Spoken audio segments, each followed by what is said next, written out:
Hello everyone, आप सभी का स्वागत है। तो हम देख रहे थे बीपीएससी में जितना भी प्राचीन भारत के इतिहास से प्रश्न पूछा गया उसका डिटेल सॉल्यूशन। और आज का हमारा टॉपिक है प्रमुख अभिलेख से जो प्रश्न पूछा गया उसको हम समझने वाले हैं। तो एक बार साउंड वगैरह चेक कर लीजिएगा, कोई इशू तो नहीं ना है, सब साउंड वगैरह ओके है ना? आप स्वागत है। तो हम देख रहे थे बीपीएससी में जितना भी हाँ, यहाँ सब तो ओके है, पूछा गया उसका डिटेल सॉल्यूशन। ठीक है, तो आगे बढ़ते हैं। देखिए दोस्त, क्या है इस टॉपिक से, क्या है आपको टोटल देखिएगा तो 14 प्रश्न पूछा जा चुका है। प्रमुख अभिलेख इसी को रिकॉर्ड बोलते हैं, इसी को इंस्क्रिप्शन कहा जाता है। 14 प्रश्न पूछा जा चुका है। तो सारे प्रश्न को हमने लिया है और सारे चीज को हम आपको समझाने वाले हैं। और यह जो बोल सकते हैं लेसन जो है, न सिर्फ बीपीएससी के लिए बल्कि बिहार दरोगा की तैयारी कर रहे हैं या बिहार पुलिस की तैयारी कर रहे हैं या दूसरे एग्जाम की तैयारी कर रहे हैं जहाँ पर जीके जैसे आ रहा है क्वेश्चन, तो इस टॉपिक से क्वेश्चन आपको आ रहा है, ठीक है ना? तो इसको समझने का प्रयास करते हैं। देखिए, आगे बढ़ने से पहले पूरा क्लास जो है द सिलेक्शन गुरु एप्लीकेशन पर चल रहा है और इसका पीडीएफ जो है the selection Guru Telegram channel पर शेयर कर दिया जाएगा। डेली क्यूज चलता है शाम के शाम, तो सिलेक्शन गुरु क्यूज ग्रुप को आप ज्वाइन कर सकते हैं डेली क्यूज में पार्टिसिपेट करने के लिए। कोई समस्या होगा तो इस नंबर पर आप बात करके अपनी समस्या का समाधान प्राप्त कर सकते हैं। चलिए अब आते हैं, देखिए क्या है। इससे जितना प्रश्न पूछा गया, पहले के बेसिक आपको जानकारी दे देते हैं। जानकारी देने के बाद जब चीजों को बताएंगे तो आपके लिए समझना क्या होगा, आसान होगा। क्वेश्चन बनाने में कुछ भी परेशानी आपको नहीं होगा। तो सर्वप्रथम समझते हैं क्या है। देखिए, पहले बात करते हैं क्या, देखिए अभिलेख की बात करते हैं। अभिलेख, अभिलेख इसी को अंग्रेजी में इंस्क्रिप्शन बोलते हैं, इसी के रिकॉर्ड कहा जाता है। जैसे पहले के जमाना में क्या था कि किसी चीज के बारे में जानना है कि पहले क्या हो रहा था, तो उसको जानने के कई सोर्स हो सकता है। प्राचीन समय से क्या है, कुछ आपको धरती के नीचे से कुछ आपको सोर्स मिला जिसको पूरा तत्व बोलते हैं, या सिक्का मिला है ना, या कहीं पर लिखा हुआ, उससे जो जानकारी मिलता है उसके आधार पर क्या है इतिहास के बारे में हम जानते हैं। उसी में क्या है कि अभिलेख जो होता है एक महत्वपूर्ण क्या होता है, सोर्स होता है। ठीक है, अभिलेख मतलब क्या है कि लिखा गया, मतलब कोई चीज पर लिखा हुआ है।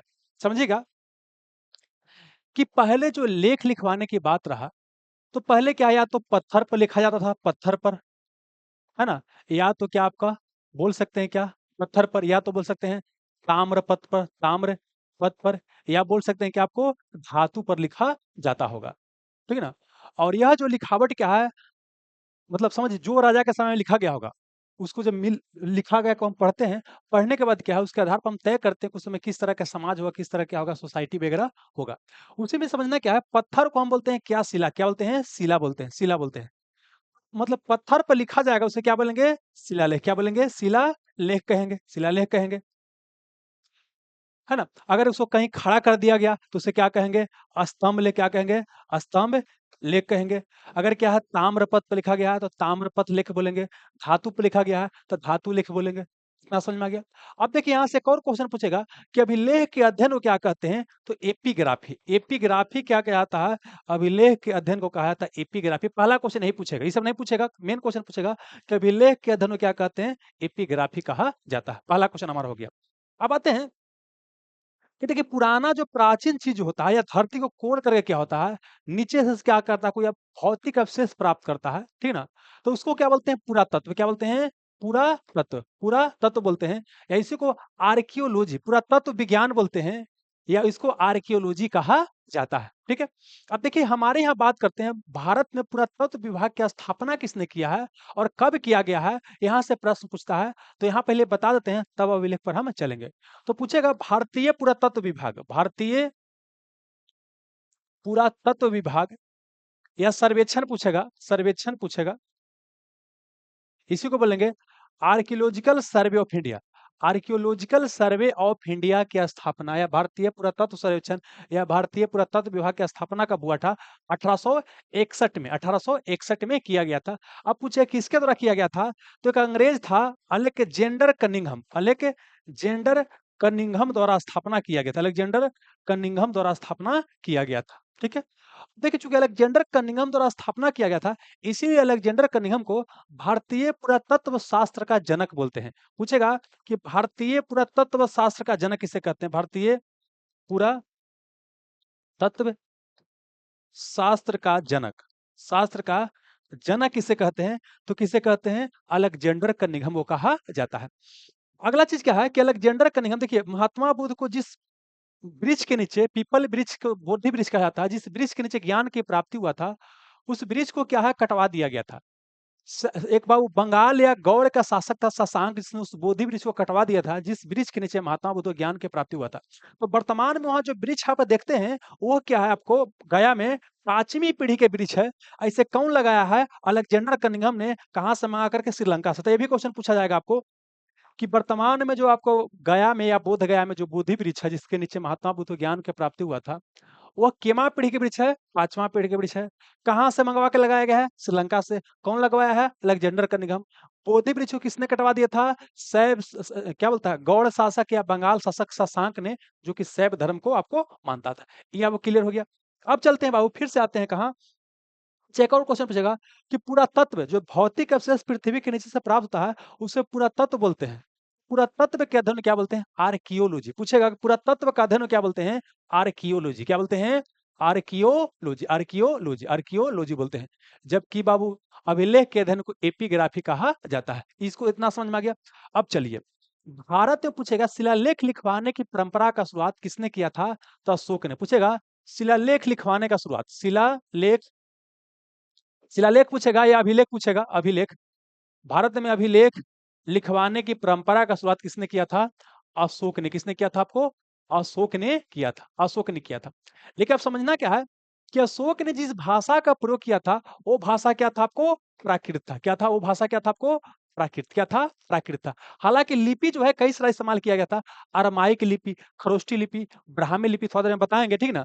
तो ब्राह्मी लिपि, खरोष्टी लिपि, अरमाइक लिपि, लेकिन जो भाषा क्या था? प्राकृत है। ध्यान रखना, इन्होंने संस्कृत भाषा का प्रयोग नहीं किया था, पाली भाषा का प्रयोग नहीं किया था, इन्होंने अंग्रेजी भाषा का प्रयोग नहीं किया था। इतना क्लियर रखना है। तो शिलालेख या अभिलेख लिखवाने की शुरुआत अशोक ने किया था। अशोक के शिलालेख कहाँ था या अभिलेख कहाँ था? जहाँ जहाँ बोल सकते हैं कि चौराहा था या राजमार्ग था, वहां पर, ताकि लोग उसको पढ़ करके समझ सके। ये तो हो गया, वो शुरुआत हो गया। लेकिन पूछेगा कि संस्कृत में, पूछेगा कि संस्कृत में लिखा गया पहला अभिलेख कौन था? संस्कृत में लिखा गया पहला अभिलेख कौन था? तो यह किसने लिखा था बाबू? रुद्र दामन। रुद्र दामन, रुद्र दामन, रुद्र दामन। और यह कहाँ आपको? बाबू गिरनार या यह क्या है? गुजरात में। कहा? गुजरात में। इसको बोलते हैं जूनानगढ़। क्या बोलते हैं? जूनानगढ़ अभिलेख से हमको पता चलता है। संस्कृत में पहला अभिलेख कौन लिखवाया है? शक शासक। कौन बाबू? शक शासक रुद्रदामन ने कहां पर? जूनानगढ़ अभिलेख को लिखवाया है। ठीक है। और जूनानगढ़ अभिलेख से कई सारी चीज की जानकारी मिलता है, कि थोड़ा देर में बताएंगे। तो समझ में क्या, संस्कृत में लिखा गया पहला अभिलेख क्या है? जूनानगढ़ अभिलेख है, जो कहाँ? गुजरात है, गिरनार पर्वत, गुजरात के गिरनार पर्वत पर है। ठीक है ना? और एक शिलालेख लिखवाने के शुरुआत पूछेगा था अशोक। अशोक कौन धर्म से था? मौर्य। कौन वंश से था? मौर्य वंश से था। आइए, संस्कृत हो गया। अब पूछेगा कि हिंदी में, हिंदी में पहला जो अभिलेख है किसके द्वारा लिखा गया था? तो इसमें थोड़ा-सा कन्फ्यूजन है, अलग-अलग सोर्स अलग-अलग चीज़ बताता है, लेकिन हमारे एग्जाम में पूछेगा तो सेन शासक आके ये बना लीजिएगा। सेन शासकों ने क्या किया था? हिंदी में अभिलेख लिखवाने का शुरुआत किया था। हालाँकि यह क्या विवादास्पद है, लेकिन फिर भी अगर क्वेश्चन पूछेगा तो ये बना लीजिएगा। आगे चलिएगा, अगर पूछेगा कि मंदिर के दीवार पर, मंदिर के दीवारों पर, मंदिर के दीवारों पर सर्वप्रथम जो है किसने अभिलेख लिखवाया था मंदिर के दीवारों पर? तो मंदिर के दीवार पर किसने? चोलों ने। किसने आपको? चोल शासक। चोल शासक की जगह दक्षिण भारत में शासन कर रहे थे, तो चोल शासकों ने सर्वप्रथम क्या किया था? मंदिर के दीवारों पर अभिलेख या शिलालेख लिखवाने का प्रयास किया था या शुरुआत किया था। तो 3-4 क्वेश्चन याद हो गया। शिलालेख, अभिलेख शुरुआत किया अशोक। संस्कृत भाषा में कौन? रुद्रदामन। हिंदी भाषा में सेन शासक। मंदिर की दीवार पर कौन? चोल शासक। कौन हो गया आपको? चोल शासकों ने शुरुआत किया। अब अगला क्वेश्चन पूछेगा, कुछ कुछ और पॉइंट पूछेगा। देखिए, पहला क्वेश्चन पूछेगा कि पहला सिंधु घाटी सभ्यता से शुरुआत करते हुए हम यहाँ पर आते हैं। पहले बात करते हैं क्या? सिंधु घाटी सभ्यता की बात करते हैं। सिंधु घाटी सभ्यता की बात करते हैं। सिंधु घाटी सभ्यता की बात करते हैं। तो सिंधु घाटी बोलेगा सभ्यता का लिपि कैसा था? इनका लिपि कैसा था? तो इनका लिपि कैसा था? भाव चित्रात्मक, भाव चित्रात्मक, चित्रात्मक, चित्रात्मक, चित्रात्मक, भाव चित्रात्मक। इनका लिपि कैसा था? भाव चित्रात्मक। कैसा था? भाव चित्रात्मक। मतलब क्या है कि अपना भाव को व्यक्त करने के लिए क्या करते थे? चित्र का प्रयोग करते थे। इस लिपि को अब तक पढ़ा नहीं जा सका। इसको मतलब बोल सकते हैं कि अब तक जो है डिकोड जो है नहीं किया जा सका है, पढ़ा नहीं जा सका। इसीलिए वर्तमान में क्या है, तमिलनाडु सरकार द्वारा बोला गया है कि अगर कोई इस लिपि को पढ़ देगा, है ना, तो उसको क्या है, आपको मिलियन, मतलब बोल सकते हैं कि $1 मिलियन, 1 मिलियन शायद रुपया या डॉलर कुछ बोला है। मतलब समझे, तमिलनाडु सरकार ने घोषणा किया है कि जो इस लिपि को पढ़ेगा उसको इनाम दिया जाएगा। सिंपल सी बात ये है, ठीक ना। आइए, सिंधु घाटी सभ्यता हो गया। अब आइए वैदिक सभ्यता की बात करते हैं। वैदिक सभ्यता में चलते हैं। तो यहाँ पर जानते हैं क्या एक मिला है वो अभिलेख, इसका नाम है बैगोज। बैगोज कोई अभिलेख, बैगेज कोई अभिलेख, बैगेज कोई अभिलेख। अब देखिए, बैगेज कोई अभिलेख भारत में नहीं है। ये कहाँ आपका है, तुर्की में। कहाँ आपको है, तुर्की में है। तुर्की पड़ता है, भारत है बाबू, तो भारत यहाँ है। यहाँ पर क्या है, एशिया और यूरोप के जंक्शन पर है। एशिया यूरोप क्या है आपको, जंक्शन पर है, ठीक ना। और यह क्या है, भारत से पश्चिम है, तो पश्चिम एशिया में है, ठीक। इस अभिलेख में इस अभिलेख कब की है बाबू, ये क्या है, 1400 BC, ईसा के 1400 साल पहले की बात है। इसी को बोलते हैं ईसा के 14वीं सदी पूर्व का है, 1400 साल पहले के। इस अभिलेख में क्या है कि भारत के वैदिक देवता, भारत में क्या बोलते हैं, जो वैदिक देवी देवता हैं, वैदिक देवी देवता के बारे में चर्चा है। जैसे इंद्र की चर्चा है, वरुण की चर्चा है, ठीक ना। इससे यह पता चलता है कि भारत में जो बाबू आर्य संस्कृति की बात करता है, आर्य संस्कृति के जो वो विकास किए थे, कौन, वैदिक सभ्यता का विकास किए थे, आर्य लोग किए थे। इससे यह जानकारी मिलता है कि या इधर पश्चिम एशिया से ही आए होंगे, या तो बहुत आर्य लोग का प्रभाव कहाँ होगा, पश्चिम तक आपको होगा, पश्चिम एशिया तक होगा। तो मतलब बैगोज का ये अभिलेख का महत्व क्या है कि इसमें वैदिक देवी देवता का क्या है, उल्लेख किया गया है। ये आपको समझ में आ गया। चलिए, अब आगे आते हैं। फिर कहानी आगे बढ़ता है। अब फिर आते हैं कहाँ, अब चलते हैं अ, अशोक के शासनकाल में, जो कि भारत में बात करते हैं कि भारत में अभिलेख लिखवाने की शुरुआत किसने किया, अशोक ने। किसने किया, आपको अशोक की बात करते हैं, अशोक। तो अशोक की बात करते हैं। इसने 14 का किया आपको शिलालेख, 14 का किया शिलालेख। शिलालेख मतलब क्या है कि पत्थर पर या शिला पर लिखाया गया लेख कितना है, 14 है। जबकि इसका स्तंभ लेख की बात करते हैं, स्तंभ लेख की बात करते हैं, स्तंभ लेख की बात करते हैं, तो इसका स्तंभ लेख की संख्या कितना है, तो कितना है आपको, 7 है। कितना है, 7 है, ठीक है। और इसका सबसे छोटा स्तंभ लेख पूछेगा तो कौन है आपको, रुमने दे, रुमनी दे, रुमनी दे, यह भी लेख है, जो कहाँ पड़ता है, लुम्बिनी नेपाल में। कहाँ, नेपाल में। कहाँ पड़ता है आपको, नेपाल में ही पड़ता है, ठीक ना। इसमें यह चर्चा है कि जब अशोक अपने शासन काल में उस मतलब नेपाल की यात्रा पर गया था, रुमनी दे की यात्रा पर गया था, तो वहां का क्या क्या टैक्स क्या किया था, कम कर दिया था। और यह क्या आपको सबसे छोटा, रुमनी दे वाले क्या आपको सबसे, क्या आपको छोटा, सबसे छोटा है। अब अगला क्वेश्चन पूछेगा कि अशोक के 14 शिलालेख में सबसे बड़ा कौन है, पूछेगा सबसे बड़ा कौन है, सबसे बड़ा कौन है, सबसे बड़ा कौन है। तो सबसे बड़ा क्या है आपको, सतमा। क्या है, सतमा क्या है, सबसे क्या आपको बड़ा है, सतमा क्या है, सबसे आपको बड़ा है। फिर क्वेश्चन पूछेगा कि अशोक के 14 शिलालेख में कलिंग युद्ध के बारे में वर्णन कहाँ है, कलिंग युद्ध के बारे में वर्णन कहाँ है। तो कलिंग युद्ध के बारे में वर्णन कहाँ है, आपको 13वां में। कहाँ, 13वां अभिलेख या शिलालेख में क्या है, कलिंग युद्ध के बारे में क्या आपको वर्णन है, कलिंग युद्ध के बारे में वर्णन है। अब पूछेगा कि अशोक का जो आपका अशोक का जो शिलालेख था, है ना, उसमें कितना लिपि का प्रयोग किया गया है, तो 3 क्या है लिपि का प्रयोग किया गया है। उसी में एक लिपि क्या है, ग्रीक। क्या है, ग्रीक एवं अरमाइक, ग्रीक एवं अरमाइक लिपि, अरमाइक लिपि का प्रयोग किया गया है, ठीक ना। और अगला लिपि की बात करते हैं, तो क्या आपको खरोष्ठी, क्या आपको खरोष्ठी लिपि का प्रयोग किया गया, खरोष्ठी लिपि का प्रयोग किया गया है। और अगला क्या आपको ब्राह्मी लिपि का प्रयोग, ब्राह्मी लिपि का प्रयोग किया गया है। लेकिन यही भाषा पूछेगा, लिपि पूछेगा, ये क्या आपको लिपि, लिपि पूछेगा, लिपि बाबू, तो लिपि क्या है आपको ग्रीक, अरमाइक, खरोष्ठी, ब्राह्मी। लेकिन वही भाषा पूछेगा, भाषा पूछेगा, तो भाषा क्या है, प्राकृत। क्या आपको प्राकृत है, प्राकृत है। समझिएगा, जैसे बाबू यहाँ समझाते हैं, जैसे अभी देखिए, भारत का ऑफिशियल लैंग्वेज की बात करते हैं, भारत का कोई भी नेशनल लैंग्वेज नहीं है, ऑफिशियल या कार्यकारी भाषा की बात करते हैं, तो क्या आपको है, हिंदी है, हिंदी है। समझिए, ये भाषा क्या हिंदी है, लेकिन इसको कैसे लिखा जाएगा, उस लिखावट को बोलते हैं लिपि बोलते हैं। तो इसका लिपि क्या आपको देवनागरी, क्या आपको देवनागरी, इसका क्या आपको लिपि है। उस तरह से अगर बात करते हैं, अंग्रेजी की बात करते हैं, अंग्रेजी भाषा है, और अंग्रेजी भाषा को जिस लिपि में लिखा जाता है उसे रोमन लिपि कहा जाता है। क्या कहता है, रोमन लिपि कहा जाता है। वही अगर बात करते हैं कि अंग्रेजी रोमन लिपि है, अगर पंजाबी भाषा बोलेगा, पंजाबी क्या बोलेगा, भाषा बोलेगा, तो कौची बाबू गुरुमुखी क्या होता है, गुरुमुखी लिपि में लिखा जाता है। और गुरुमुखी नहीं रहेगा तो गुरुमुखी बना लीजिएगा, तो गुरुमुखी लिपि में लिखा जाता है। तो सेम चीज क्या बोले कि यहाँ अलग अलग लिपि का प्रयोग किया गया, लेकिन भाषा क्या था आपको प्राकृत, ग्रीक, अरमाइक, खरोष्टी, ब्राह्मी की बात करते हैं। यहाँ तक कोई आपको दिक्कत नहीं होना चाहिए। अब समझना क्या, देखिए यहाँ पर पिक्चर को देखिएगा बाबू, तो क्लियर होगा। यहाँ पर देखिए, हाँ, ये क्या आपको भारत है, ये क्या आपको भारत है। अब देखिए अशोक की बात करते हैं, अशोक का शासनकाल ना सिर्फ भारत में था। अब देखिएगा कि नीचे का छोड़ दीजिए बाबू, चोल चेर पांडे, और यहाँ अफगानिस्तान तक इनका क्या था, शासन आपको था अशोक का, ठीक है। और यही बताइए क्या जो बताए थे कि यहाँ पर कलिंग को जीतने का प्रयास किया था, कलिंग युद्ध को जीता था, इसका बारे में वर्णन कहाँ 13वां अभिलेख में है। इस युद्ध के बाद अशोक ने युद्ध की नीति छोड़ दिया और शांति की नीति या धर्म की नीति पे क्या हो गया, चला गया। अब आइए यहाँ पर इसका 13वां शिलालेख में वर्णन है। अब देखिए ई बाबू क्या अफगानिस्तान के एरिया है, अफगानिस्तान के एरिया है। तो अफगानिस्तान के एरिया में जो अशोक का आपका जो लिपि मिला है, यह क्या है, ग्रीक एवं अरमाइक, ग्रीक एवं अरमाइक। भुलाइएगा तो याद करने का तरीका क्या है, देखिए इधर से हमारे यहाँ बाबू ग्रीक, देखिए ग्रीक बोलेंगे, यूनान बोलेंगे या ग्रीस बोलेंगे, सबका मतलब एक ही है। इस साइड से हमारे सिकंदर महान का आक्रमण हुआ था, तो इधर वाला जो लिपि मिलेगा ग्रीक और अरमाइक लिपि। और यह क्या है आपको पाकिस्तान के एरिया, क्या है पाकिस्तान के एरिया है, पाकिस्तान के एरिया में जो लिपि मिलेगा ये क्या है आपको खरोष्टी, क्या आपको यह है खरोष्टी लिपि, क्या है खरोष्टी लिपि। और शेष भारत में जो लिपि मिलेगा, तो यहाँ पर शेष भारत में जो लिपि है उसे क्या बोलते हैं, ब्राह्मी। यह क्या आपको ब्राह्मी लिपि का यहाँ पर प्रयोग किया गया है, ठीक है। तो ग्रीक अरमाइक समझ में आ गया। ब्राह्मी समझिए इसे कि हिंदुस्तान में बाबू, हिंदुस्तान मतलब हिंदू, हिंदू मतलब क्या ब्राह्मण, और ब्राह्मण मतलब ब्राह्मी, है ना, तो भारत में ब्राह्मी। अब यहाँ देखिए कि जो खरोष्टी लिपि लिखा जाता है, क्वेश्चन पूछता है कैसे लिखा जाता है, तो यह क्या होता है, दाएं से बाएं, दाएं से बाएं, दाएं से बाएं लिखाया जाएगा, ठीक ना, मतलब ऐसे करके इसे लिखाएगा। तो यह क्या हो गया, वो दाएं से बाएं, दाएं से क्या होता है, ये आपको बाएं क्या होता है, आपको लिखा जाता है। ऐसे याद कीजिए कि पाकिस्तान में उर्दू भाषा बोला जाता है, और उर्दू भाषा भी क्या होता है, दाएं से बाएं लिखा जाता है, दाएं से बाएं खरोष्टी हो गया।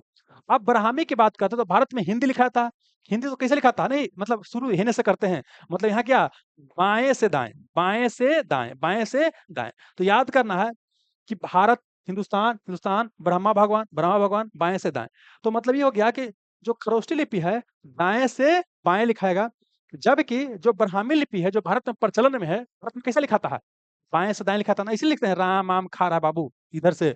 तो मतलब यहाँ क्या बाएं से दाएं, बाएं से यहाँ दाएं, और खरोष्टी की आपको दाएं से बाएं, अब ब्राह्मी बाएं से दाएं लिखा जाता है। क्लियर हो गया। अब चलिएगा, देखिए अशोक का पूछेगा लिपि का खोज किसने किया था, तो यहाँ पर 3 पॉइंट याद रखिएगा। वो क्या, अशोक का पूछेगा लिपि का खोज, रुकिएगा दोस्त 1 मिनट, हाँ यहाँ ये पूछेगा कि अशोक की लिपि का खोज किसने किया था, या अशोक का शिलालेख, अशोक का लिपि पूछेगा, अशोक का शिलालेख पूछेगा, खोज किसने किया था, तो खोज किया था वो पी पैंथेलर, पी पैंथेलर ने खोज किया था। कब, 1750 में। इसी को बोलते हैं पेट्रोद्री पैंथेलर, पेट्रोद्री पैंथेलर, पी पैंथेलर ने 1750 में इसका खोज आपको किया था। लेकिन नहीं पूछेगा इसको पढ़ा किसने था, इन्होंने खोज तो कर दिया लेकिन इसको पढ़ नहीं पाए। तो पढ़ा कौन बाबू, जेम्स प्रिंसेप। कौन पढ़ा, James, James Prinsep, James Prinsep नामक क्या है विद्वान ने इसको पढ़ा। कब, 1837 में, 1837। तो क्या बोले, अशोक के शिलालेख का खोज पी पैंथलर 18 सॉरी 1750, 1750 में।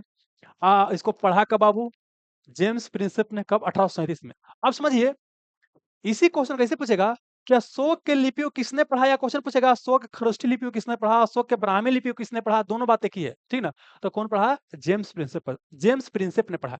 एक और क्वेश्चन पूछेगा, जानते हैं बाबू क्या है, एक विलियम जोन्स नामक थे विद्वान, विलियम जोन्स, विलियम जोन्स नामक विद्वान थे, ठीक ना।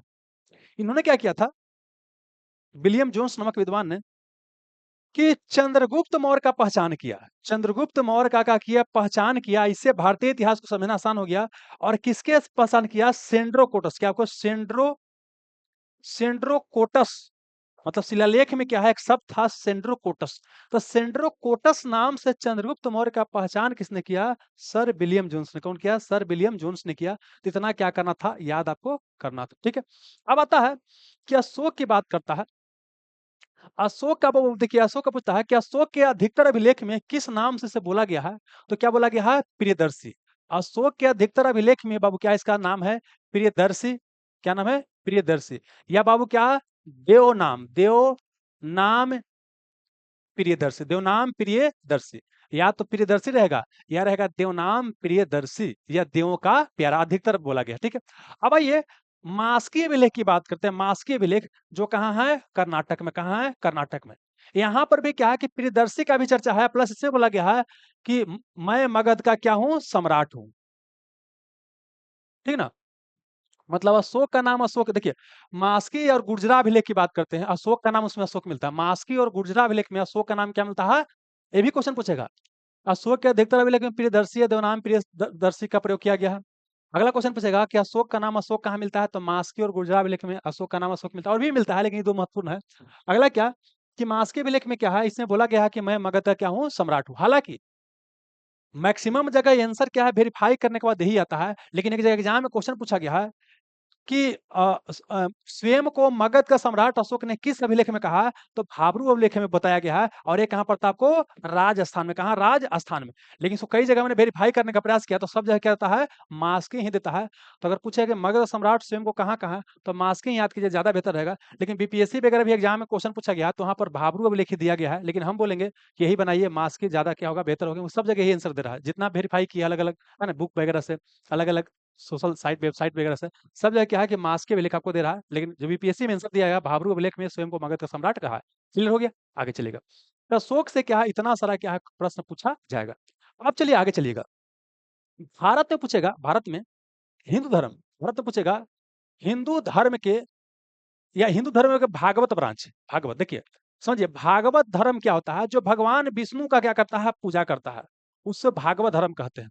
तो भारत में बोलेगा कि भागवत धर्म का विकास का प्रथम साक्ष्य कहाँ से मिलता है? तो विदिशा, क्या वो विदिशा अभिलेख, इसी को बोलते हैं बेस नगर, क्या बोलते हैं? बेस नगर अभिलेख से क्या मिलता है आपको? जानकारी मिलता है। ठीक है, और इसमें क्वेश्चन पूछेगा कि ये किसका अभिलेख है बाबू? तो हेलियो क्या है? Helio, Heliodorus. क्या नाम है बाबू? हेलियोडोरस। एक क्या लिखा रहा है वो? Heliodorus, Helio, Heliodorus, Heliodorus. यह बेसिकली क्या है? यवन दूत था। यवन मतलब क्या बाबू? बोल सकते हैं क्या? यूनानी दूत था, है ना? और मध्य भारत में भागवत धर्म के विकास का पहला साक्ष्य किससे मिलता है? हेलियोडोरस के विदिशा अभिलेख से आपको मिलता है। लेकिन भागवत धर्म का पूछेगा सर्वाधिक विकास, ये तो बाबू विकास का प्रारंभिक चरण, लेकिन सर्वाधिक विकास पूछेगा, सर्वाधिक विकास किस काल में हुआ? तो भागवत धर्म का सर्वाधिक विकास क्या हुआ? गुप्त काल में हुआ। कहाँ? गुप्त काल में हुआ। गुप्तों का बोल सकते हैं धर्म क्या था? भागवत, मतलब विष्णु धर्म कहीं क्या थे आपको? उपासक थे। हालांकि गुप्त शासक कुमार गुप्त ने बौद्ध धर्म को अपना करके ही आपको नालंदा विश्वविद्यालय की स्थापना किया, तो वो अलग मैटर है, लेकिन मैक्सिमम शासक क्या है? गुप्त शासक आपको भागवत धर्म को ही मानते थे। लेकिन प्रारंभिक विकास हुआ है आपको हेलियोडोरस के बाबू, हेलियोडोरस के अभिलेख से पता चलता है। ये आपको कहा हेलियोड, मतलब प्रारंभिक विकास का परिणाम प्रत्यक्ष प्रमाण कहाँ से मिलता है? हेलियोडोरस के विदिशा अभिलेख से। यहाँ तो समझ में आ गया। अब कुछ और आइए, देखिए समझना है यहाँ पर क्या, एक भी क्या है वो जूनानगढ़ की बात करते हैं। जूनानगढ़, जूनानगढ़, जूनानगढ़ बाबू क्या है? गिरनार पर्वत के बारे में अभिलेख लिखा गया है। जूनानगढ़ या गिरनार बोलेगा, ठीक ना? ये बोलेगा। और यह कहाँ है? गुजरात में। कहाँ आपको? गुजरात में, गुजरात में है। गिरनार पर्वत पे ही है अभिलेख। आप समझिए, यहाँ पर अगर पूछेगा बाहरी अभिलेख, क्या पूछेगा? बाहरी अभिलेख पूछेगा, या खाली पूछेगा कि जूनानगढ़ अभिलेख, क्या पूछेगा? जूनानगढ़ अभिलेख, या जूनानगढ़ गिरनार अभिलेख, या जूनानगढ़ बाहरी अभिलेख, तो ये संबंधित क्या है? रुद्र दामन से, रुद्र दामन से संबंधित है। जो क्या था बाबू, ये भी विदेशी थे, लेकिन बाबू विदेशी होने के साथ क्या कि भारत के गुजरात एरिया में बस गए, है ना? और बाद में क्या हुआ कि यही धर्म को अपना के यहीं बस गए, ठीक ना? तो ये क्या थे? शक शासक थे रुद्र दामन। अब यही पूछेगा भीतरी अभिलेख, क्या पूछेगा? जूनानगढ़ भीतरी अभिलेख का संबंध किससे है? तो यह क्या बाबू? गुप्त शासक स्कंद गुप्त से, गुप्त शासक स्कंद गुप्त से क्या है संबंध है? जो क्या है आपको? गुप्त शासक है। देखिए जूनानगढ़ जो भीतरी अभिलेख है, उससे हमको जानकारी मिलता है भारत पर हुनों का आक्रमण का, हुनों का आक्रमण के बारे में जानकारी मिलता है। तो भारत पर हुनों के आक्रमण की जानकारी मिलता है किसके? स्कंद गुप्त के जूनानगढ़ गिरनार भीतरी अभिलेख से जानकारी मिलता है। इससे यह पता चलता है कि स्कंद गुप्त ने हुनों को हरा दिया। हालांकि हुनों के आक्रमण के कारण गुप्त वंश कमजोर पड़ गया, बाद में गुप्तों का क्या हो गया? पतन हो गया।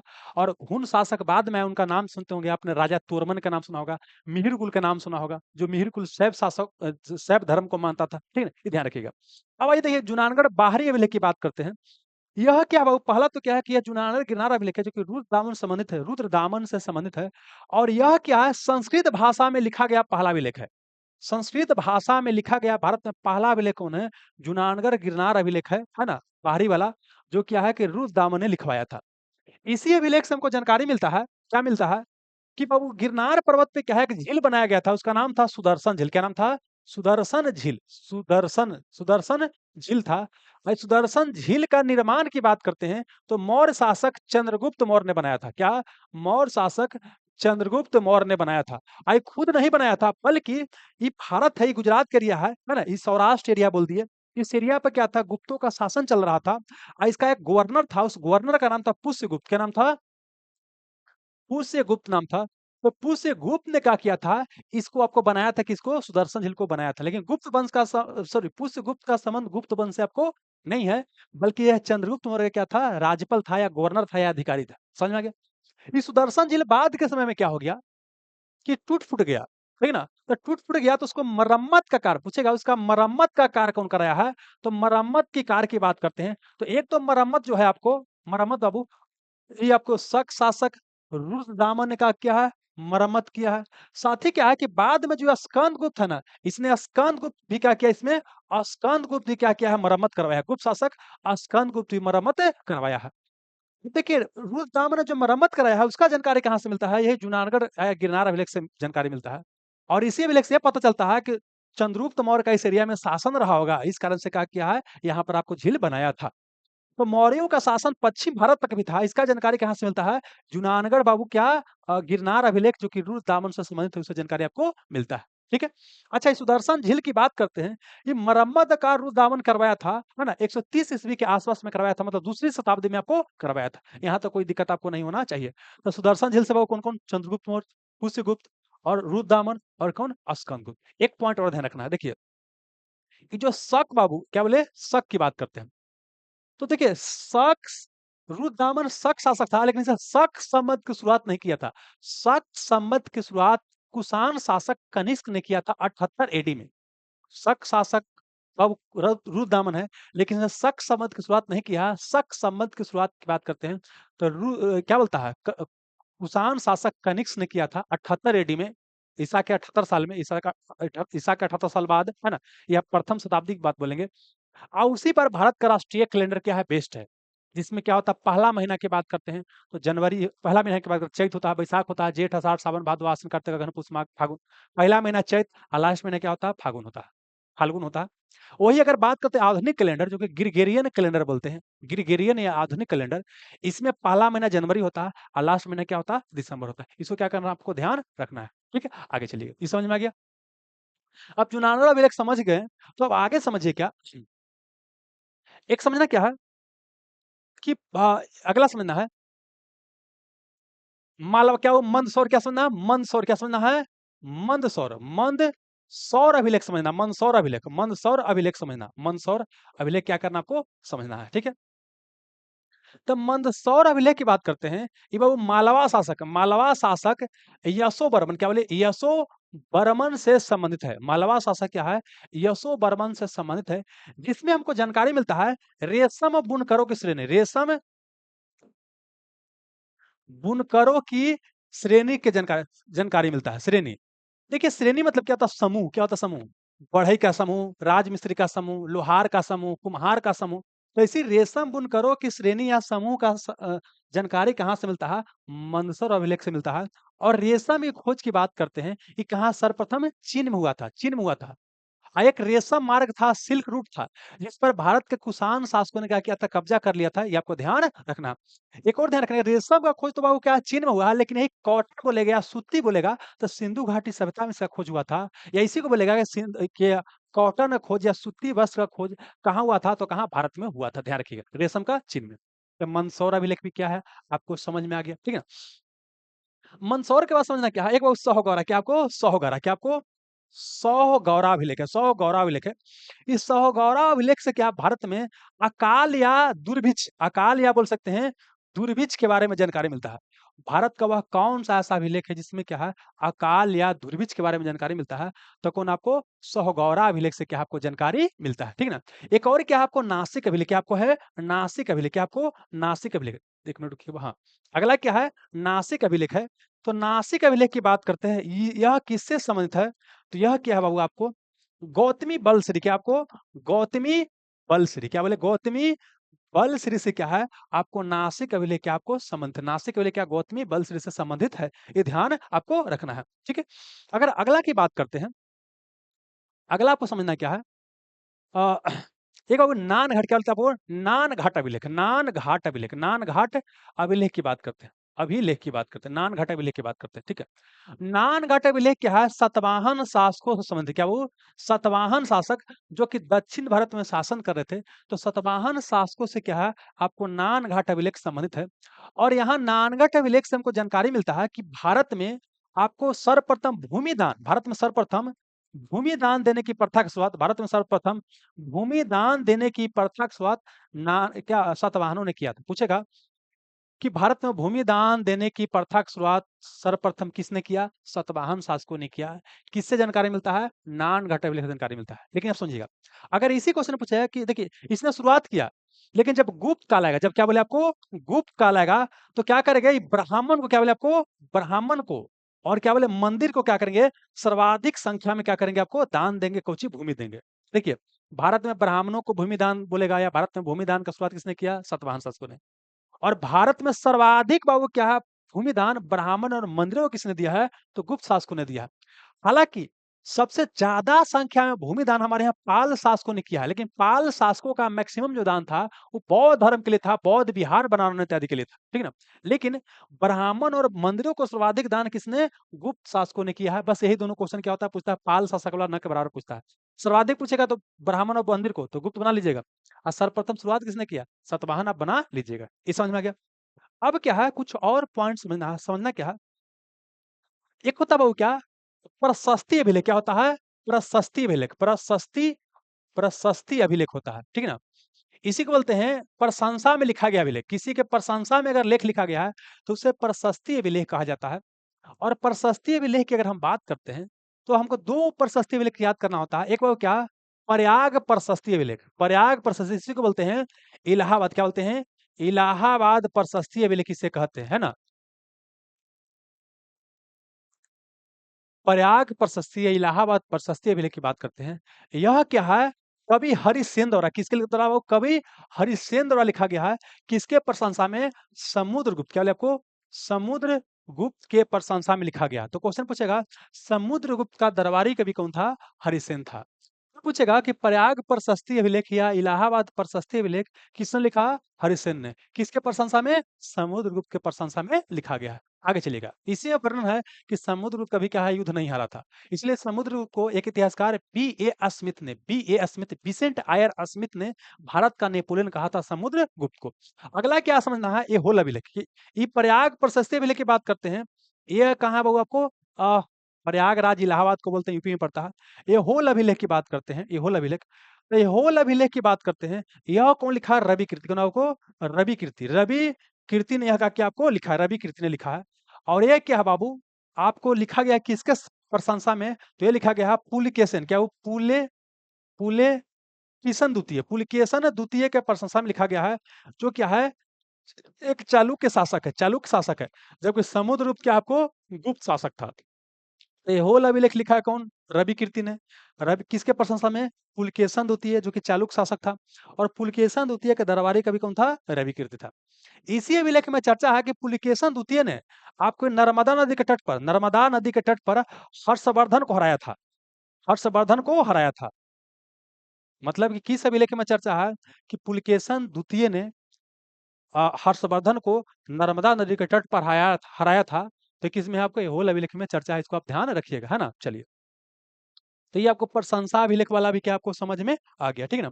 चलिए, अब क्या है, कुछ पॉइंट देखना, एक कौशाम्बी का अभिलेख की बात करते हैं। देखिए कुछ विद्वान कौशाम्बी का अभिलेख को इलाहाबाद का अभिलेख भी बोलते हैं। इसको बोलते हैं रानी का अभिलेख, क्या बोलते हैं आपको, रानी का अभिलेख कहा जाता है। कौशाम्बी का अभिलेख क्या बोलते हैं आपको, रानी का अभिलेख। कौशाम्बी अभिलेख क्या है, आपको रानी का अभिलेख भी कहा जाता है, ठीक है ना। समझ में आ गया। एक और समझना वो क्या, हमारे यहाँ सती प्रथा का, हमारे यहाँ क्या बोले, सती प्रथा का प्रथम प्रमाण पूछेगा कहाँ से मिलता है। तो गुप्त, देखिए गुप्त काल में क्या है बाबू, एक बाबू शासक हुआ भानुगुप्त, क्या वो भानुगुप्त हुआ। तो भानुगुप्त क्या है, एक अभिलेख मिला है, एरन अभिलेख, एरन अभिलेख मिला है, एरन अभिलेख मिला है।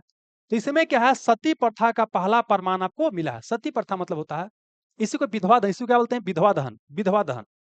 मतलब कि अगर कोई महिला है, विधवा दहन, अगर कोई महिला, उसका हस्बैंड मर गया, तो उस महिला को भी क्या है, पति के साथ ही जला दिया जाएगा। इस प्रथा को सती प्रथा कहा गया। इसका जानकारी क्या है, भानुगुप्त के एरन अभिलेख से मिलता है। इसी को विधवा दहन कहा जाता है। और सती प्रथा को हमारे यहाँ क्या 1829 में लॉर्ड विलियम बेटिंग द्वारा क्या किया गया था, अवैध घोषित कर दिया गया था, इस पर रोक लगा दिया गया था। राजा राम मोहन राय के सहयोग से सती प्रथा को बोल सकते हैं हमारे यहाँ भारत से समाप्त करने में सबसे बड़ा योगदान किनका था, राजा राम मोहन राय का। उन्हीं के प्रयास से क्या हुआ कि लॉर्ड विलियम बेटिंग ने क्या किया, आपको सती प्रथा को अंत कर दिया था। ठीक है ना, चलिए ये तो समझ में आ गया। तो इतना सारा क्या है जानकारी आपको बाबू होना चाहिए था। ठीक है ना, चलिए। अच्छा एक और बताइए ना कि बाबू क्या हाथी गुम्फा विलेख, क्या वो हाथी गुम्फा कि बतले हाथी गुम्फा विलेख बाबू देख लेते हैं। हाथी गुम्फा विलेख बताए हैं, नहीं बताए हैं। तो चलिए हाथी गुम्फा विलेख के बारे में बताते हैं बाबू, आइए। हाथी गुम्फा विलेख, हाथी गुम्फा विलेख या हाथी गुफा विलेख। देखिए हाथी गुफा या हाथी गुफा क्यों बोलते हैं, यहाँ उड़ीसा में, अभी कहाँ पर है, उड़ीसा में है, क्या है उड़ीसा में है। उड़ीसा में भुवनेश्वर से कुछ दूर दूर जाइएगा तो एक पहाड़ी है उदयगिरी, क्या है उदयगिरी पहाड़ी है। इस उदयगिरी पहाड़ी को क्या काट करके क्या है बनाया गया है बाबू, क्या आपको ये बाबू गुफा बनाया गया। और इसका मुंह हाथी की सा लगता है, तो हाथी गुफा भी लेकिन से कह दिए। ये उड़ीसा में है, उदयगिरी पहाड़ी पर बाबू ये बनाया गया है काट करके, ठीक है। और ये हाथी गुफा विलेख के बारे में क्या होता है कि यह क्या तिथि रहित है। तिथि रहित मतलब बोल सकते हैं कि इसमें क्या है कोई भी डेट वगैरह नहीं लिखा गया है कब का है, ठीक है ना। अच्छा इसी हाथी गुफा विलेख में क्या है, आपको चर्चा है कलिंग राजा खारवेल का, किसका, वो कलिंग शासक खारवेल का चर्चा है। कलिंग शासक क्या है, खारवेल के बारे में चर्चा है। किस अभिलेख में, हाथी गुफा विलेख का संबंध किससे है, कलिंग राजा खारवेल से है, जो कि क्या बाबू आपको जैन धर्म मानता था। तो बाबू कलिंग राजा खारवेल जैन धर्म को मानता था, इसकी जानकारी कहाँ से मिलता है, हाथी गुफा अभिलेख से मिलता है। प्लस इसी अभिलेख में क्या है आपको भारतवर्ष, इस अभिलेख में क्या है आपको बाबू प्रथम बार बोल सकते हैं कि भारतवर्ष के बारे में क्या है चर्चा है, क्या है प्रथम बार क्या है आपको भारतवर्ष के बारे में क्या आपको चर्चा है। ठीक है, चलिए। एक और बाबू क्या है, एक और अभिलेख जो बाबू क्या है, ग्वालियर, दो अभिलेख और, एक बोले ग्वालियर, क्या ले आपको ग्वालियर अभिलेख, ग्वालियर अभिलेख, ग्वालियर अभिलेख, है ना। एक है देवपाड़ा, क्या है आपको देवपाड़ा अभिलेख, देवपाड़ा अभिलेख, है ना। ग्वालियर अभिलेख की बात करते हैं, आपने राजा भोज का नाम सुना होगा, राजा भोज। तो राजा भोज से क्या है आपको ग्वालियर अभिलेख क्या आपको संबंधित है, ग्वालियर अभिलेख का संबंध राजा भोज से। लेकिन देवपाड़ा अभिलेख की बात करते हैं, सेन शासक बाबू विजय सेन से संबंधित है, सेन शासक विजय सेन से संबंधित है, ठीक ना। ये बेसिकली क्या है कि बंगाल के एरिया में शासन कर रहा था सेन शासक विजय सेन। तो वो देवपाड़ा अभिलेख का संबंध क्या है, सेन शासक क्या है विजय सेन से क्या आपको संबंध है। तो इतना सारा फैक्ट क्या है आपको पता होना चाहिए था, है ना। अब देखिए इसके आधार पर क्या है कि हमारा सारा क्वेश्चन बन जाना चाहिए। आप बनाने का क्या करते हैं, वो प्रयास करते हैं, आइए बनाते हैं। देखिए बोलिए, बोगोजकाई का महत्व इसलिए है क्योंकि बोगोजकाई अभिलेख जो है आपको बाबू क्या 1400 ईसा पूर्व मिलका है, जो कि तुर्की में है। इससे हमको पता चलता है क्या, इसमें बेसिकली क्या है कि वैदिक देवी देवताओं के बारे में उल्लेख है, जिससे हमको पता चलता है कि भारत का आर्य लोग का प्रभाव कहाँ तक था, पश्चिम एशिया से था, पश्चिम एशिया तक या पश्चिम एशिया से आकर ये लोग बसे होंगे। तो मतलब इसमें चर्चा क्या है, अ, वहाँ जो अभिलेख प्राप्त हुए हैं उनमें क्या है वैदिक देवी और देवताओं का वर्णन आपको मिलता है। तो ये हमारा हो जाएगा आंसर। किस अभिलेख में कलिंग विजय का वर्णन है, तो कलिंग विजय का वर्णन क्या अशोक क्या 13वें शिलालेख में कहीं पर है बाबू, नहीं। मास्की अभिलेख की बात होती कहाँ पड़ता है आपको, अ, कर्नाटका में है, जिसमें क्या है आपको इसमें अशोक का नाम क्या मिलता है, अशोक मिलता है। प्लस क्या बोले कि यहाँ पर मगध के सम्राट होने का साक्ष्य मिलता है। रुद्र दामन अभिलेख कहाँ है बाबू आपको, जूनागढ़ अभिलेख, अच्छा दोनों एक ही बात है। रुद्र दामन अभिलेख जो कि जूनागढ़ में है, ये क्या है संस्कृत में लिखा गया पहला अभिलेख है, इसी में चर्चा है सुदर्शन झील के मरम्मत कराने का। इसी से पता चलता है कि चंद्रगुप्त मौर्य का शासन जो है पश्चिम भारत तक था। हाथी गुम्फा अभिलेख कलिंग राजा खरवेल से बाबू, ठीक ना। तो आंसर क्या हो जाएगा, उपयुक्त में से कोई नहीं। केवल वह स्तंभ जिसमें अशोक ने स्वयं को मगध का सम्राट कहा है। तो क्या बोले कि बीपीएससी वगैरह एग्जाम में क्या है कि भाबरू स्तंभ लिख दिया हुआ है, लेकिन सब जगह वेरीफाई करने के बाद आंसर क्या आ रहा है, मास्की स्तंभ लघु स्तंभ। तो सबसे अच्छा है कि यही क्या कीजिएगा बनाइएगा। क्वीन स्तंभ या बोल सकते हैं क्या कौशाम्बी अभिलेख को क्या है रानी का अभिलेख कहा गया है। रूमनेद अभिलेख कहाँ नेपाल में है, जिसमें चर्चा क्या है कि अशोक ने कहा कि आपने वहां जब गया था तो उस एरिया में क्या किया था, कर को कम कर दिया था। आज सबसे छोटा अभिलेख कौन है, स्तंभ लेख कौन है आपको, रूमनेद स्तंभ लेख है अशोक का। अपने शिलालेख में अशोक समानता किस नाम से जाना जाता है, तो अशोक अधिकतर शिलालेख में क्या है या अभिलेख में क्या है, प्रियदर्शी नाम से जाना गया है, प्रियदर्शी नाम से। अशोक के शिलालेख में प्रयुक्त भाषा क्या है, तो अशोक के शिलालेख में क्या प्राकृत भाषा का प्रयोग किया, भाषा प्राकृत है, लिपि बाबू क्या ग्रीक, अरमाइक, खरोष्टी, ब्राह्मी है, ठीक है ना। और संस्कृत भाषा उच्च वर्ग की भाषा था, उसका प्रयोग उन्होंने नहीं किया था। हिंदी उस समय प्रचलन में था ही नहीं। पाली भाषा की बात करते हैं, तो पाली भाषा का प्रयोग जो है मुख्य रूप से किया गया था आपको महात्मा बुद्ध द्वारा अपनी अपनी बोल सकते हैं कि धर्म के प्रचार प्रसार के लिए प्रयोग किया गया था। और मैक्सिमम जो बौद्ध ग्रंथ क्या है पाली भाषा में लिखा गया है, हालांकि बाद में संस्कृत में भी लिखा जाने लगा था। जबकि वही देखिए कि महावीर स्वामी की बात करते हैं, उन्होंने अपना अ, जैन धर्म की प्रचार प्रसार के लिए मागधी भाषा या अर्ध मागधी या प्राकृत भाषा का प्रयोग किया था। निम्नलिखित में से प्राचीन भारत की कौन सी लिपि दाहिने से बाएं, दाहिने से बाएं, दाहिने से बाएं, ये उर्दू जैसा बाबू, दाहिने से कहा, इधर से इसी से दाहिने से बाएं, उर्दू जैसा। और ये बाबू कौन सी है, उर्दू, पाकिस्तान, पाकिस्तान कैसा, खरोष्टी। तो आंसर क्या हो जाएगा, खरोष्टी, क्या हो जाएगा, खरोष्टी हो जाएगा। जबकि बाबू क्या होता है, ब्राह्मी क्या होता है, बाएं से दाएं चलता है, हिंदी के जैसा लिखा था ब्राह्मी। तो आंसर हो जाएगा सी नंबर। आगे आइए। अशोक के अभिलेखों को पहली बार इसके द्वारा पढ़ा गया था, अशोक के बोलता अभिलेख जो है पहली बार किसके द्वारा पढ़ा गया था। तो क्या बताए थे कि खोज तो बाबू क्या है 1750 में आपको पी पेंथेलर ने किया था, पेटोद्री पेंथेलर ने किया था। लेकिन 1837 में सर्वप्रथम पढ़ा किसने था, जेम्स प्रिंसेप ने आपको पढ़ा था। इसका ए हो जाएगा आंसर। ब्राह्मी लिपि को सर्वप्रथम किसने पढ़ा था, तो ब्राह्मी लिपि बोले खरोष्टी लिपि है ना। कौन अशोक की लिपि पढ़ा 1837 में, जेम्स प्रिंसेप, तो वही आंसर हो जाएगा, जेम्स प्रिंसेप। अब अलेक्जेंडर कनिंघम की बात करते हैं, भारतीय पुरातत्व सर्वेक्षण का इनको जनक बोलते हैं। ये आर्कोलॉजिकल सर्वे ऑफ इंडिया के संस्थापक थे, जो कि 1861 में इसका स्थापना किए थे, ठीक है। किस अभिलेख में रुद्रदामन प्रथम के विभिन्न उपलब्धियों का वर्णन है। मतलब रुद्रदामन जो कि शक शासक था, जो कि गुजरात के एरिया में शासन कर रहा था, इसकी उपलब्धि के बारे में जानकारी कहाँ से मिलता है, इसके शासन के बारे में जानकारी कहाँ से मिलता है, तो जूनागढ़ किरनार अभिलेख से, जिसमें जो कि संस्कृत भाषा में लिखा गया प्रथम अभिलेख है। इसी में क्या है, सुदर्शन झील की मरम्मत का कार्य करवाया, उसके बारे में जानकारी है। इसी अभिलेख से पता चलता है कि चंद्रगुप्त मौर्य का शासन क्या है, यहाँ तक आपको रहा होगा। तो आंसर क्या हो जाएगा, आपको क्या हो जाएगा, जूनागढ़, क्या हो जाएगा, जूनागढ़। अब जूनागढ़ खाली यही आंसर हो जाएगा, भित्री नहीं, भित्री क्या है, स्कंदगुप्त से है, जो कि आपको हुनों के आक्रमण के बारे में जानकारी देता है। सांची की बात करते हैं, सांची का स्तूप की बात करते हैं, अशोक ने निर्माण करवाया था, जो कि बौद्ध धर्म से संबंधित है। और नासिक के अभिलेख की बात करते हैं, गौतमी बलश्री से क्या आपको संबंधित है। दूसरी शताब्दी के आसपास रचित संस्कृत के शिलालेख के अनुसार सुदर्शन झील एक कृत्रिम जलाशय की मरम्मत किसने की थी। देखिए यह क्या है, 130 ईस्वी में क्या है, आपको बाबू लिखा गया है क्या, रुद्रदामन का जूनागढ़ अभिलेख क्या है, 130 ईस्वी में। मतलब क्या है, ईसा के बाद की बात करते हैं। और देखिए अगर 101 से चलेंगे बाबू, एक सुनिए, 101 से चलेंगे 200 तक, तो इसे क्या बोलेंगे, दूसरी शताब्दी, क्या बोलेंगे, दूसरी शताब्दी बोलेंगे। और अब 1 से लेकर के 100 तक चलेंगे, तो इसको क्या बोलेंगे, पहली शताब्दी बोलेंगे। ऐसे ही बढ़ते जाता है। तो 130 है तो क्या हो गया, दूसरी शताब्दी। तो यह दूसरी शताब्दी में ही क्या आपको लिखा गया है बाबू, कौची, रुद्रदामन का जूनागढ़ अभिलेख, उस संस्कृत भाषा में। और उसमें बताया गया है कि सुदर्शन झील एक कृत्रिम जलाशय था, जो कि टूट फूट गया था, उसको मरम्मत का कार्य किया था। इसका निर्माण कौन कराया था, चंद्रगुप्त मौर्य ने करवाया था। तो आंसर क्या हो जाएगा बाबू, आपको रुद्रदामन हो जाएगा। देखिए हर्ष की बात करते हैं, हर्ष, हर्ष के हाई बाबू 606 से 647 तक शासन किया है। और यह क्या बाबू, इसका बात करते हैं, 47 क्या शासन किया, यहाँ दूसरी शताब्दी की बात करा, तो 7वीं शताब्दी हो जाएगी, तो आंसर होगा नहीं। कनिष्क की बात करते हैं, ये 78 एडी में क्या है, राजगद्दी पर बैठा था, ठीक है ना। और शक संवत की शुरुआत किया था, जो कुषाण शासक था, ये क्या था, कुषाण शासक था। तो ये तो पहला क्या हो जाएगा, पहला शताब्दी हो जाएगा। तो आंसर ये भी नहीं होगा, तो आंसर हो जाएगा ऑप्शन नंबर सी, रुद्रदामन हो जाएगा। आगे आइए। अभिलेख जिससे यह प्रमाणित होता है कि चंद्रगुप्त का प्रभाव पश्चिम भारत तक था। मतलब चंद्रगुप्त मौर्य जो था, इसका प्रभाव पश्चिम भारत या सौराष्ट्र के इलाका तक था। इसकी जानकारी कहाँ से मिलता है, रुद्रदामन का जूनागढ़ अभिलेख से। कहाँ, रुद्रदामन का क्या, जूनागढ़ अभिलेख से आपको जानकारी मिलता है, ठीक है ना, यही चीज़ हो जाएगा।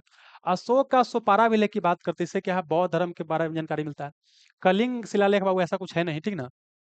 अशोक का गिरनार अभिलेख के बौद्ध धर्म के बारे में जानकारी देता है, तो असली हो जाएगा ऑप्शन नंबर सी हो जाएगा। प्रसिद्ध इलाहाबाद प्रशस्ति लेख का लेखक कौन था, तो क्या बोले, इलाहाबाद प्रशस्ति अभिलेख या प्रयाग प्रशस्ति अभिलेख की रचना जो है समुद्रगुप्त ने किया था। सॉरी, कवि हरिसेन ने किया था, समुद्रगुप्त के प्रशंसा में किया गया था। ठीक है, तो यहाँ क्या हो जाएगा, कवि हरिसेन हो जाएगा।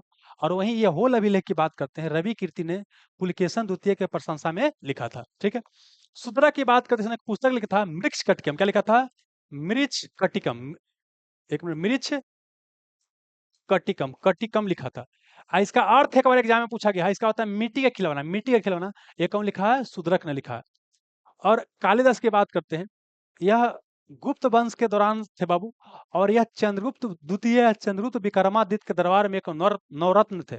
इस संस्कृत भाषा में काफी ज्यादा कार्य किए, हालांकि संस्कृत भाषा का पहला जो व्याकरण का पुस्तक है उसको अष्टाध्यायी कहा गया है, जो कि पाणिनि नामक विद्वान ने आपको लिखा था। जबकि संस्कृत को और प्रसार करने में इनका बहुत बड़ा भूमिका रहा। कालिदास को भारत का शेक्सपियर कहा जाता है, भारत का शेक्सपियर कहा जाता है। और कालिदास ने अभिज्ञान शकुंतलम, मलविका अग्निमित्रम, मेघदूतम इत्यादि पुस्तकों की इन्होंने रचना किया था, ये आप ध्यान रखिएगा। ठीक है, चलिए। निम्नलिखित अभिलेखों में से किसमें विधवा दहन का उदाहरण है? विधवा दहन मतलब होता है सती प्रथा के बारे में जानकारी। तो भानुगुप्त के एरन अभिलेख जो कि 510 के आसपास में क्या है, ये आपको लिखा गया था। तो क्या हो जाएगा, समुद्र का एरन नहीं, सब जगह एरन एरन है, लेकिन यहाँ पे आंसर क्या होगा, भानुगुप्त का एरन स्तंभ लेख स्वभाव, ऑप्शन नंबर सी। ताम्रलेख दर्शाते हैं कि प्राचीन काल में बिहार के राजाओं का संपर्क कहाँ था। आप समझिए क्या है, एक क्या है भारत है, और एक क्या आपको बिहार है, एक क्या है आपको एरिया में बिहार बंगाल के एरिया है। तो यहाँ पर वो क्या है कि पाल शासक, क्या बोले, पाल वंश का शासन चल रहा था। और यहाँ पर इसकी बात करते, इधर ही बात करते हैं, इंडोनेशिया, मलेशिया, जावा, सुमात्रा वगैरह है, ठीक ना। तो इस एरिया, इसको देखिए, जावा सुमात्रा का स्वर्ण द्वीप कहा जाता है, स्वर्ण द्वीप कहा जाता है। तो यहाँ के राजाओं का संबंध क्या, भारत के पाल शासकों के साथ क्या था, बहुत ही बेहतर संबंध था, बहुत ही क्या था आपको, बेहतर संबंध था। और यहाँ पर यह भी चर्चा है कि यहाँ के शासक था शैलेंद्र वंशीय शासक, शैलेंद्र वंश का शासक था, है ना, बालदेव पुत्र, क्या नाम था उसका, बालदेव पुत्र था, बालदेव पुत्र था, बालदेव पुत्र था।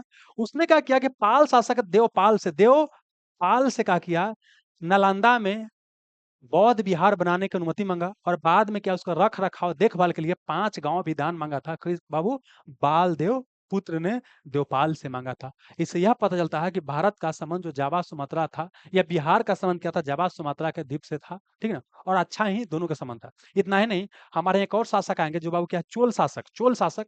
और चोल क्या करते हैं, आपको श्रीलंका को जीत लेते हैं, और पूरा दक्षिण पूर्व एशिया, जावा सुमात्रा, इंडोनेशिया को क्या करते हैं, आपको जीत लेते हैं। और हिंदू धर्म को क्या करते हैं, और बौद्ध धर्म को क्या करते हैं, फैलाते हैं।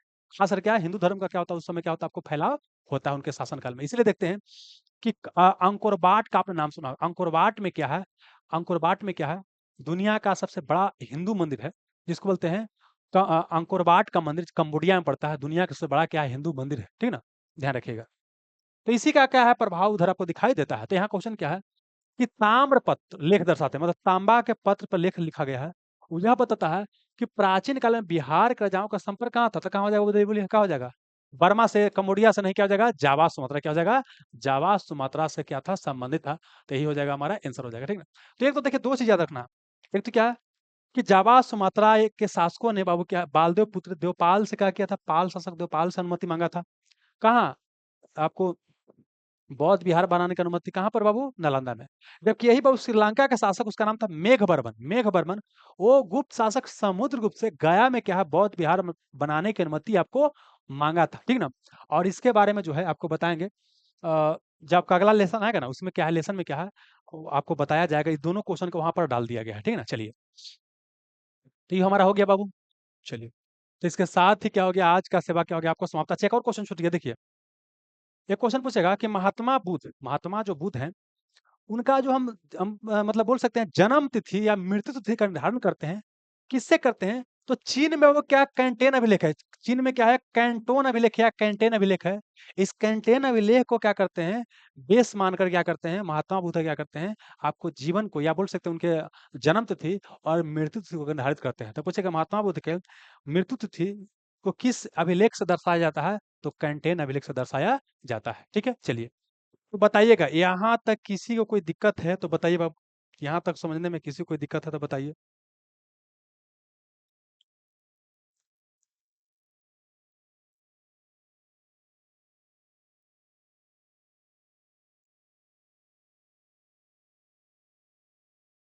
चलिए, नहीं दिक्कत है तो आज का सेवा समाप्त करते हैं। यहाँ तक जुड़े रहने के लिए आप सबका बहुत-बहुत धन्यवाद बाबू। अच्छा, इस लेसन को बाबू क्या है, बिहार पुलिस और बिहार दरोगा बैच में शेयर कर दिया जाएगा। इसको देख लीजिएगा, बहुत ही क्या है महत्वपूर्ण लेसन। ठीक है, यहाँ तक जुड़े रहने के लिए आप सभी का बहुत-बहुत धन्यवाद।